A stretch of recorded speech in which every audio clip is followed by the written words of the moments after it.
Hi, everybody. I'm Donna Campbell, and I am the host of the Happiness, Prosperity, and Love podcast talk show.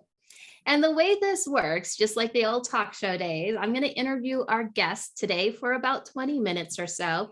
And then from there, our studio audience, our live audience, will have the ability to ask any questions that they have. So, for those of you who don't know me, I have an international healing practice. I'm also a professional speaker and I'm a best selling author. And I generally talk about being financially fit. It's all about the subconscious creation of money. And what gave me the idea to do this podcast is because there are so many amazing, brilliant people out there, especially in the different healing communities that have lots of expertise in places and things that we can learn. So I started this so I can learn more things from more people and to share the messages with the world. So I want to thank each and every one of you for being here today. If you're able to, you're welcome to take yourself and put yourself off a video or turn your video on, I suppose, especially if you would like to ask questions near the end, because we're going to have an open mic here towards the end for today. But I would love to introduce our guest who I got to meet, and her name is Michelle Goss. She actually owns Spirit Mountain Healing Services. So she has over 35 years of experience working with people and working with horses. And so before the show started today, I asked her what was one thing that she absolutely loved about doing in her business. And she said it was all about helping people in the moment, seeing the connections and just the pure acceptance of when people come together to work with animals and what really can be accomplished there, which I absolutely love, because that's one of my favorite things is when aha moments come and those connections are made with everybody. So welcome, Michelle, to the Happiness, Prosperity, Love podcast talk show. Thank you. I appreciate it. Yes. So first of all, in addition to what I shared about you, tell us a little bit about your background and how you got into healing with people and horses. Well, the first word out of my mouth, the joke was horse, and not mom and dad. So I've always had an incredible passion for horses and anything I could do with horses from a young age up. I went to college and got my bachelor's science degree in equine science, a minor in small business, and then I went on. I've had 30 plus years of being a professional horseback riding instructor and trainer. So I have a lot of experience with behaviors, and I come at things a lot differently. I call myself a horse-guided life coach. The official term is equine-assisted learning. Horse-guided life coach just makes a lot more sense because the horses are guiding the life coaching process. I do a lot of education on why we get stuck. We're the only animals on the planet that have the ability to ask why. And we are the only animals on the planet that through thought alone, we can create our own emotional response. Therefore, we get stuck usually because we can't find the answer to the why.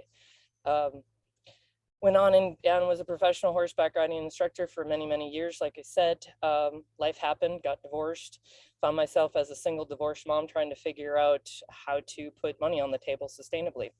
So I got introduced to equine assisted learning through a friend of mine and went to Prescott College in Arizona and got my master's degree in counseling psychology in the field of equine assisted mental health. And just combined all my knowledge, all my experience personally and professionally working with horses and people to help teach people how to live more authentically, connect with themselves and connect with others. So do you think that you learn more from watching the people or learning more from the horses and how they interact with people? Oh, I've learned so much more from learning with the horses. They have emotions just like we do, but they don't live in the past. Horses have one of the best memories in the animal kingdom, but they do not live in the past and they don't really have any future. I mean, except for when's the next food coming. Right. They definitely show us how the process of healing is supposed to work. We're not supposed to hang on to this stuff. It's supposed to go through us. emotions are like storms passing through us. Some are definitely more violent, if you will, and harder to get through, but they don't ever last. Society teaches us a lot of things to hang on to that, and it's at the detriment of our health, and both physical and mental health. I don't just talk the talk with the horses, I walk the walk. One of my horses, my full-size horses, has saved my life. He has taught me what I'm teaching now. And his grandmother was my first horse. I also have his full sister in the herd as well. So Wow. there's a lot of history here, that I've learned how to simplify my life. My website, one of my quotes is, "Horses bring us back to simplicity so we can process the complexities of our life." Yeah. And that's exactly what I do. Cool. So take us through, if someone came for your services to do horse therapy, what would they normally do in like their first session with you working with horses? Well, generally, we have the paperwork filled out. I generally do not read it. Horses do not care about diagnosis. They meet us where we're at, and I work very hard on doing that as well. We have a short discussion about what horse-guided life coaching is, kind of the expectations. I always tell all the clients that they are in charge of their journey. I'm just the navigator, they're the captain. If they're going to run into an iceberg, I'm going to warn them. If they want to run into it, well, then I guess we figure out what we do with it. So they're in complete charge. We're in the moment doing this. It's very powerful.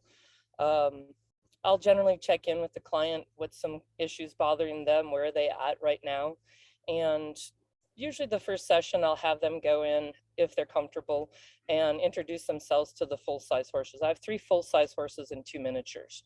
And I'll have them go and introduce themselves to the full-size horses however they want to. There is no right or wrong here. This is all in the moment. And all I ask is that after a few minutes, just discuss with me what they've noticed about themselves, about the horses, if they're with other people, just anything. And we start to have a conversation about what's going on in their life. And the horses show us what we need and give us what we need. So they're reflecting back. If a client is very closed down, maybe nervous about making friends, social anxieties, those sort of things, the horses generally will not approach the client. They may walk away from them. They may not even acknowledge them, that they're even there. And right there, we have a conversation about what's going on for you at that. What's that like, having this horse either acknowledge you or not acknowledge you, depending on what's going on. So if I was a client, I would come and I would just be in the stall, in the arena with the horse, and we would just have our interactions. And then you're guiding along the way based on however those interactions unfold. Absolutely. Generally, the clients go into the paddock with the horses, but I do have a variety of different areas at the ranch to do different things. Sometimes we work directly with the horses, sometimes we don't. There's a lot of different things, but it's always in the moment, because you may think you know what's going on, and all of a sudden the horses are showing you something completely different. You may feel really anxious when in fact you're very angry about something. Or you may not even have an idea of what's going on. You just know something's not right. We spend 99% of our daily activities in the subconscious. We spend 90% of our daily energy stuffing that stuff down. And the horses are very tuned to that energy and will pick it up and reflect it back.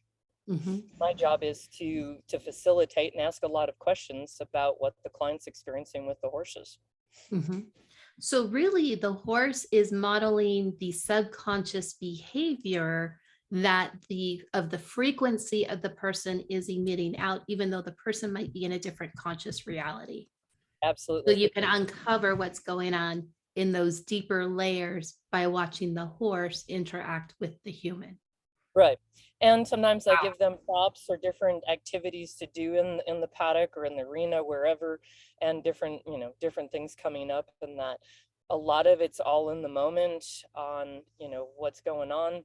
Sometimes I have an idea of what we're going to work on, and sometimes it changes plans because we may be working on a lot of anxiety issues. And let's say an adult comes to me and they've had a bad day at work, so we can process that, and half the time what they think is going on, it's absolutely something different, but it unfolds a lot of things.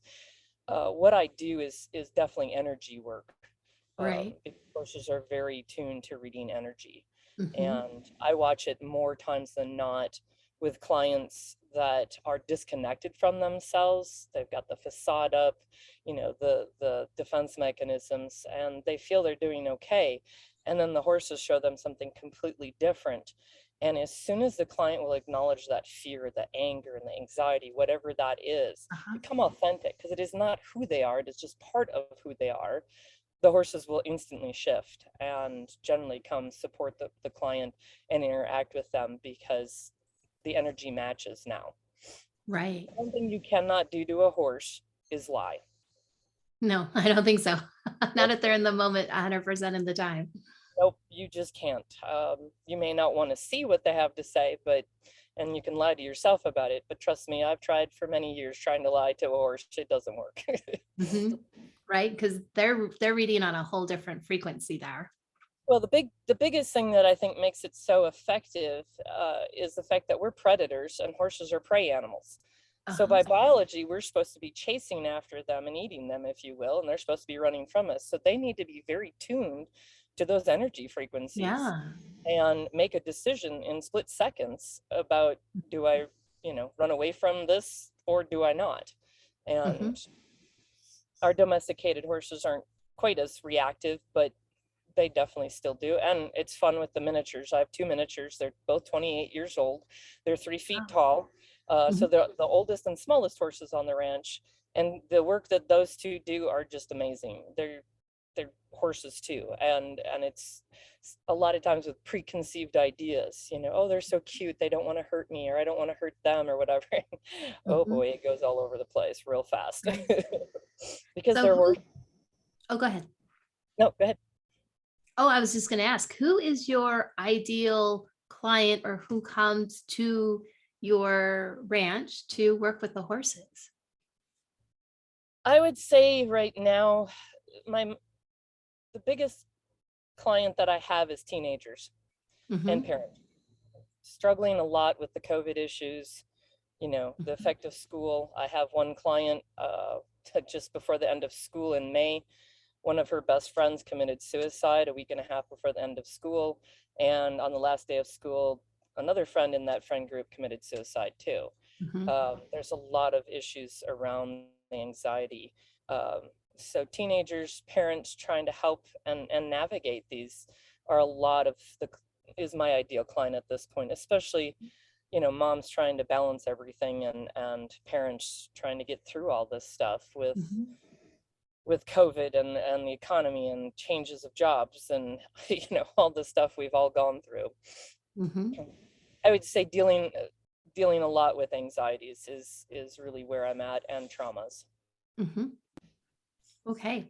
So share with me one of your best healing stories that you remember working with people and horses.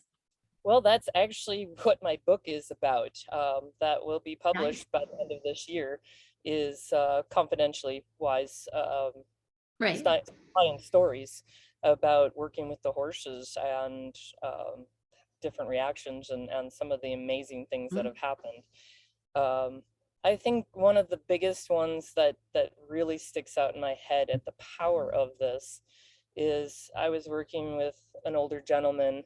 Um, this was our second session, so we just Mhm. started, and he was having a lot of relationship issues, family issues, just very disconnected. And he knew something wasn't quite right, but couldn't figure out what. So we had some discussions about survival mode, thinking mode, some of my education that I work on. And I had him, I decided to do what I call my boundaries activity. So it's kind of a two-part thing. I gave him two ropes, a purple rope and a white rope, and said, go into the paddock with the full-size horses, however you want to, create your space with the ropes on the ground. Mhm. And he goes, okay. So he walks in and he takes one rope, the purple rope, and I'll never forget it. He made a circle maybe about 8 inches wider than his feet. Mhm. Just made this little tiny circle. And I went, most of us usually like more space, but okay. Mhm. So I said, okay, come back out. The second part is, then I handed him a bucket of hay cubes, feed for the horses. Mhm. And I said, this is your bucket of stuff. And I said, you can label it materialistic, spiritual, emotional, whatever you want. It's your stuff. He says, okay. And I said, I want you to go into your space and keep the horses out of your stuff and your space however you want to. You get to decide when task is complete. He goes, gotcha.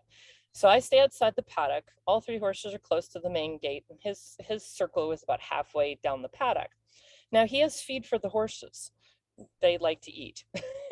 He walks right by them, and all 3 horses never acknowledged him, never moved. He didn't exist. Even though he had a bucket of feed for these horses, none of them moved. And I thought, well, this is interesting. Most horses would go get the feed. Right. So I went and stood in his space for a few minutes, and I said, what is this like for you? And he goes, I'm okay with it. And I thought, are you really? You know, nobody's, they still hadn't moved in 3 minutes. So we had a discussion about, being disconnected from self, and how, if you're disconnected from self, how do you connect with others?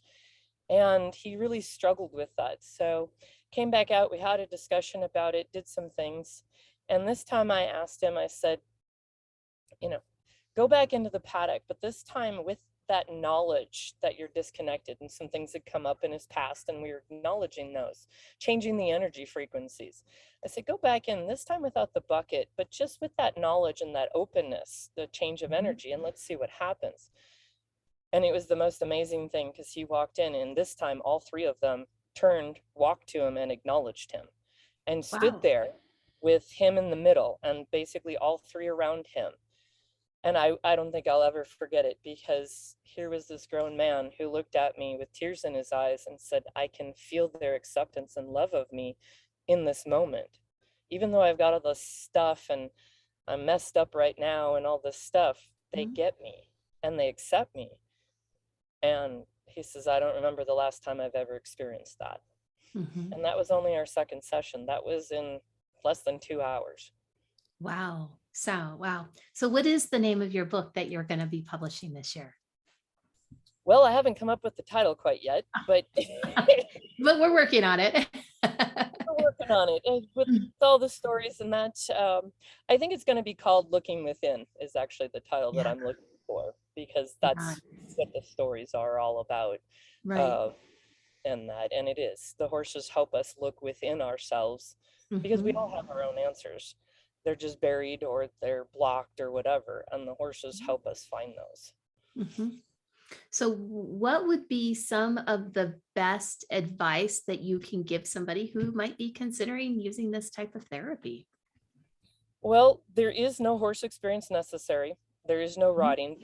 In the fall, I am going to be incorporating some riding activities and levels of horsemanship. I'm going to bring back my training skills and teaching skills to do that, to be able to help those that want to learn to ride become more self-sufficient and self-confident. But I think the biggest thing is to realize that a lot of us feel broken, but we aren't. We're just stuck. And the horses can help us get unstuck in the first session. With no horse experience, I don't really need to know much about you, and we can get started. It's a very cost-effective, time-effective, and sustainable way of healing.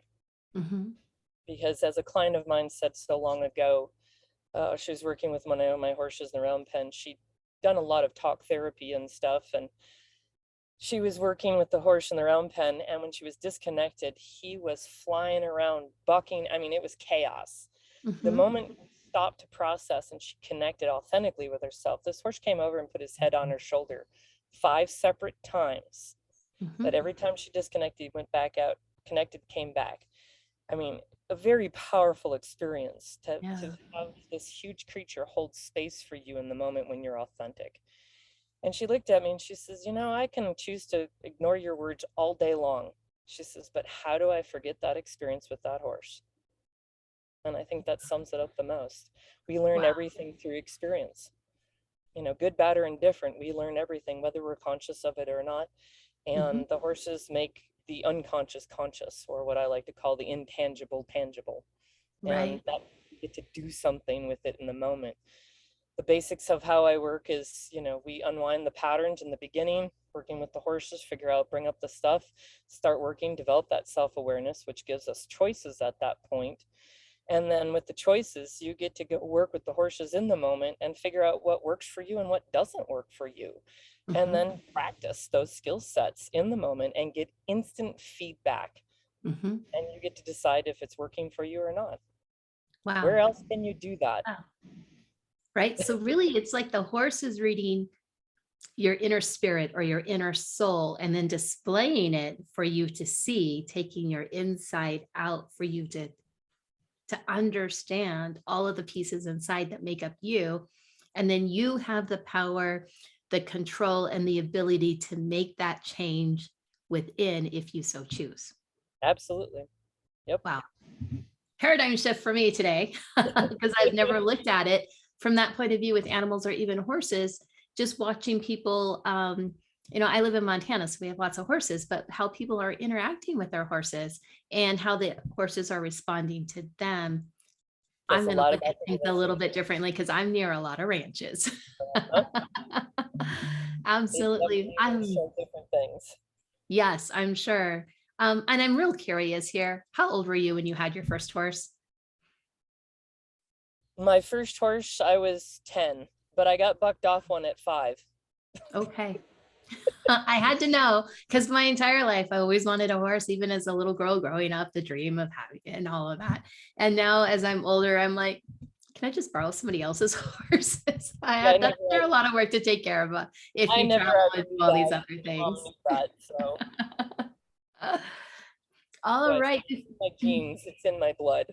Yes, I can see that. So before I open it up to everybody else that's here on our podcast and talk show for questions, how can people get in touch with you to get connected, to learn more, or maybe even show up and do some horse therapy?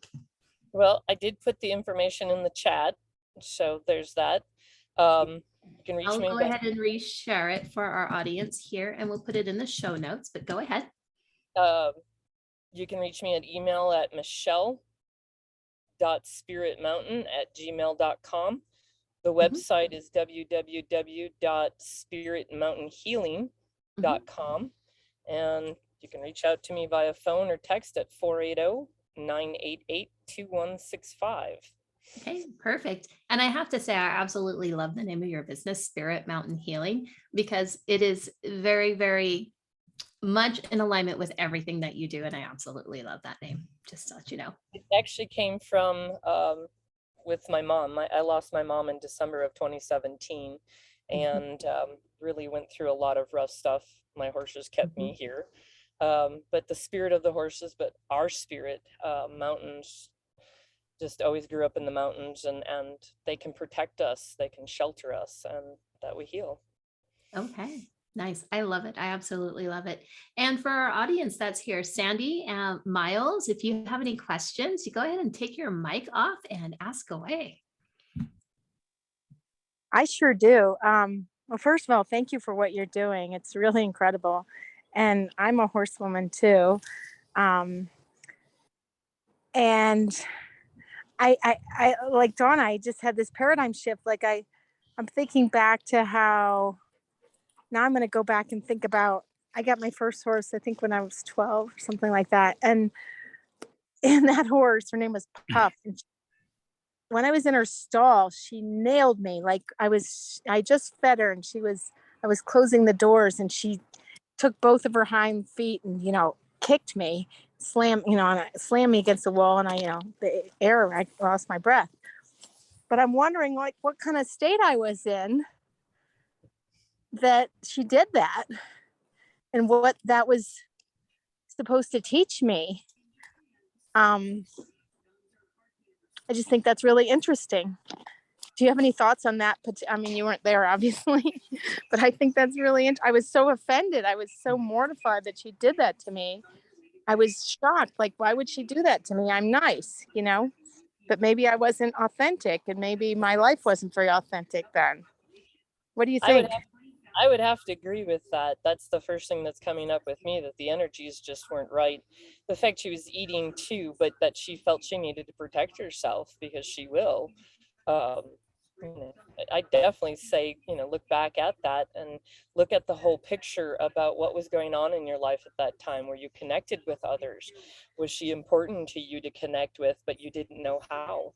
Um, there's a lot of things on that I totally understand that, because I've been there, not necessarily kicked, but well, I have been kicked, but yeah, understanding that connection and stuff, and especially at that age, it's challenging. We don't know who we are at that age anyway, so let alone trying to figure out whatever's going on with our family and everything else with us. And it can definitely, but I'd have to agree with that most likely not completely authentic at that point. She let you know that.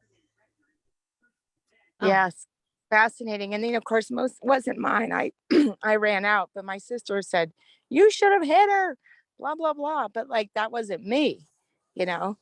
And I think about all the, we've all probably seen people hit horses a lot. I certainly have. And the horses, I can see it now. They're misbehaving, in quotes, misbehaving, because that person's messed up. Right. They're reflecting the person.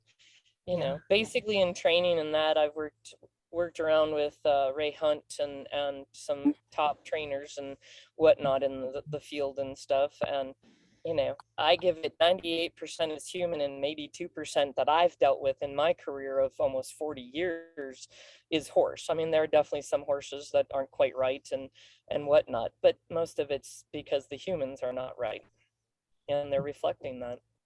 A horse that's considered hot, if you look at that person, they're usually pretty anxious and jacked up, and the horse is reflecting that.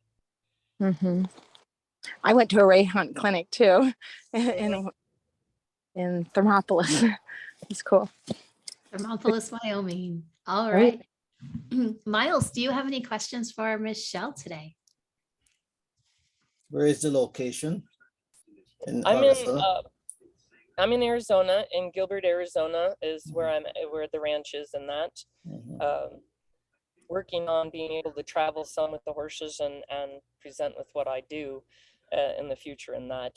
Also, Spirit Mountain Healing Service is a nonprofit 501c3 corporation. So we are working on donations to be able to offer these services to less fortunate, specifically working with recently released incarcerated and the veterans population. Okay.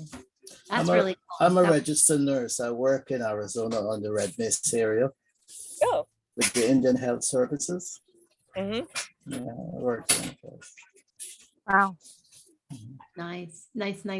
And Michael, I know you joined us here towards the end of our show, and where it's open mic time for our guests to ask any questions that you have of Michelle and Spirit Mountain Healing and her services, working with equine therapy with people and horses. So if you're open, you're willing, and you're able to turn on your camera or unmute yourself, you're welcome to ask any question at this time. And Miles, yeah, totally open for you. I know you kind of missed part of the presentation, but it is open. Sure, thanks very much. But what I want to feel kind of like the happiness, and it's kind of like the world, like an immature world. It's kind of like a inside of, it's not kind of like something you can touch, something you can see. How the logic works on that. I didn't quite understand the question. But what I say is, logic, we try to look for the answer from A to Z. I think it's based on kind of like a mature world, outside our mature world, But the happiness, I think, is really part of like human being. It doesn't matter is what is the reason I'm happy. It doesn't matter what the reason I just feel hungry. So how the logic can make that, can figure out how can lead to the happiness, how can lead, because human being, that's human being. That's what I say is sometimes, the boy, the man is bad man, whatever you do, just like that. You don't have any solution, maybe only solution just keep away. So I think that's probably for me. I'm not sure if there's a logical answer for that intangible word, intangible question. Okay. So you're asking about happiness and how can you logically define happiness from a place of inside? And what Michelle does is she works with horses who reads your inside energy and shows you where you can increase happiness by shifting what's on your inside, because the horse will display any behavior or subconscious behavior on the inside that you need to work through to have that tangible result of happiness. So with that, Michelle, I'll turn that over to you and you can finish elaborating. Yeah, I think you said that really well. I mean, I make the intangible tangible, happiness is inside, is being balanced, is being able to deal with adversities, understand ourselves and be able to know that we have the answers for ourselves. And if we don't, we can be able to say, hey, I can go to so-and-so or go here and get those answers and get help and not have an issue with it. The horses definitely reflect that. I have a lot of clients, I'll check in with them and I'll be like, so how can I help you today? And they'll be like, I have no idea. Good, let's go talk to the horses. And the horses will give us something to work on every time. I have yet to have someone walk away, whether it's doing a tour, because I do complimentary tours and overviews and different things. I work with different facilities and whatnot. I've never had anybody yet walk away and go, man, that was terrible, I'll never do that again. Somebody, and a lot of times I'll have people that I really don't know much about them. I work with a group with Canyon Vista Recovery every Saturday. The group changes constantly because it's an inpatient facility, and so I've yet to have anybody walk away and going, that no, never mind. The only time I guess they wouldn't come back is probably because they weren't ready to do the work, but I haven't run into that, so it's very powerful. Nice. All right, we have time for like one more question. Sandy, Miles, do you have another question for Michelle? So on average, what's your turnaround time for success in dealing with mild anxiety? What's that? What's your turnaround time with dealing with mild anxiety? I would say, I mean, everybody's different. I don't like putting time things on it, but easily within 10 sessions, we can lower high anxiety and get people functioning a lot better without any medication and whatnot. I used to work with Dignity Health. They had a grant doing research on the effectiveness of what I do, of the equine-assisted learning. And I had 10 sessions, and they would send me clients from all different demographics. And yeah, I had 10 sessions to work with them. And I think one of the most amazing ones was the young boy. He was about 7. He was just about ready to be expelled out of elementary school. He was in so much trouble, always in the principal's office, slamming doors, slamming phones, you name it. He was actually supposedly diagnosed with ODD, which is oppositional defiance disorder. My animals never showed me that. They showed he was really mad, but not that. And so within 10 sessions, and helping support his dad as well, he was really angry about his parents' divorce. He went from nearly being expelled to being recognized at the school assembly by the principal as one of the most helpful students in the school. And it was sustainable for him. He became a teacher's helper and all sorts of things, and became the authentic young man that he was supposed to be. Excellent. Wow. That's cool. Oh my God. Yes. I have a quick question. If there's time, thought about doing this with other animals. And do you think that's possible? A dog or a deer or? Well, the thing is yes, it is possible. The difference is, though, that most people don't realize is dogs and people are predator to predator. So it's a different response. Most dogs that go aggressive are actually incredibly anxious because there is no clear pack leader within their pack, or in the family. the family anxiety is really high and the dog is responding to that. So you're going to get a different response with a dog than with a horse because of that dynamics right away. Whereas horses are prey animals and humans are predators. So we have that dichotomy right there that really, I think, brings out the most effectiveness. I mean, any other prey animal, I think if you could tame them enough to work with them, I think you could. Deer and that. You know, I have chickens. I've actually used my chickens to help with a young boy who just could not connect with the horses. He was just terrified of everything. So we started working with the chickens, and he thought it was great when he went to go collect eggs and stuff. So, you know, there's a variety of things in that. But my personal is horses, just because of my past and my passion. But I do have 2 dogs, and trust me, they play part into my groups and clients as well, just because they're part of that too. And sometimes they add some very interesting things to it. And my neighbor right next door on a common fence has llamas, and they will add into it too. It's, in fact, I was working with a client not too long ago in the arena and looked over, and all 6 llamas were standing there going, "And what are you doing?" and watching us very intently. I love it. Oh yeah, I love it. So The world of healing. Well, I want to say thank you so much, Michelle, for being here with us tonight, sharing your expertise, answering all of your questions. What do you have any closing thoughts or anything that you would like to share with us? I'm just going to leave it with my quote that's on my website. Horses bring us back to simplicity so we can process the complexities of our life. I love it. I love it. Thank you. Thank you.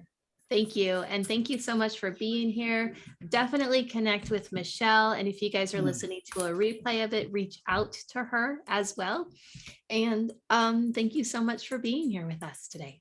I appreciate it. Thank you. Thank you, both of you. You're This welcome. is really illuminating. Have a great weekend. Bye-bye. You're welcome.